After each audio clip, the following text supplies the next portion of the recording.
অসম উড়িয়া মহাসভা, অসম উড়িয়া যুৱ ছাত্ৰ পৰিষদ, অসম উড়িয়া মহিলা সমিতি ওদালগুৰি জিলা সমিতিৰ উদ্যোগত ৰাইজৰ সহযোগত উড়িয়া জনগোষ্ঠীৰ জাতীয় উৎসৱটি আজিৰে দুদিনীয়া বৰ্ণাঢ্য কাৰ্যসূচীৰে ওদালগুৰি জিলাৰ ঔৰাংগজুলি উদযাপন কৰে।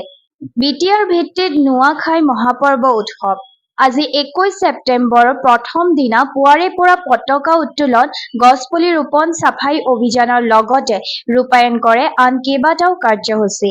আনহাতে অহাকালি অন্তিম দিনা মুকলি সভাত উপস্থিত থাকিব বিটিআৰ প্ৰধান প্ৰমোদ বড়ো, ৰাজ্যৰ কেবিনেট মন্ত্ৰী পীযুষ হাজৰিকা, অধ্যক্ষ বিশ্বজিৎ দৈমাৰীৰ লগতে উপস্থিত থাকিব আন বহু বিশিষ্ট লোক। সেয়ে সকলোকে দলে বলে অংশগ্ৰহণ কৰাৰ আহ্বান উদ্যোক্তাৰ।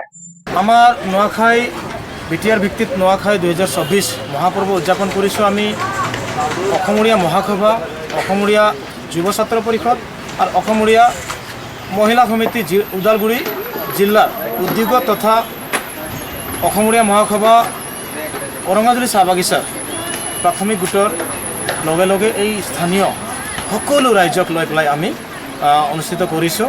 আৰু আমি এটা বাৰ্তা প্ৰেৰণ কৰিব বিচাৰিছোঁ যে আমি অকল নোৱাখাইৰ যোগেদি উড়িয়া জনগোষ্ঠীৰ অকল আমি চিন্তা কৰা নাই, আমি প্ৰত্যেকটা জাতি জনগোষ্ঠীৰ যিসকল আমাৰ বিটিআৰত বসবাস কৰি আহিছে সকলোকক আমি লগত লৈ ভাতৃত্ববোধ এটা গঠন কৰিবৰ কাৰণে আমি ওলাইছোঁ।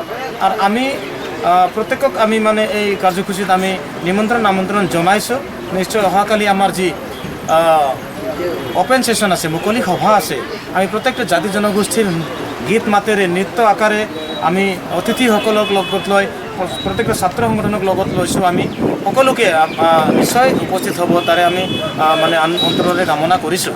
আৰু এই কাৰ্যসূচীখন সকলোৰে সহযোগিতাত এটা গ্ৰেণ্ড মানে ছাকচেছ হ'ব, সফল হ'ব বুলি আমি আশাৰে আমি ৰাতি একাকাৰ কৰিছোঁ।